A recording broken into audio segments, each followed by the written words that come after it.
Tepatnya di Jalan Sunu, ketika kami sedang melaksanakan patroli, kami menemukan pengendara sepeda motor, tepatnya 2 orang, gerak-geriknya sangat mencurigakan.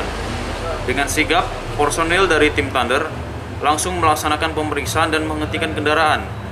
Ditemukan 1 saset narkotika jenis sabu seberat 1/4 gram. Kemudian kedua pelaku tersebut kami amankan ke tim SUS Direktorat Narkoba Polda Sulawesi Selatan untuk ditindak lebih lanjut.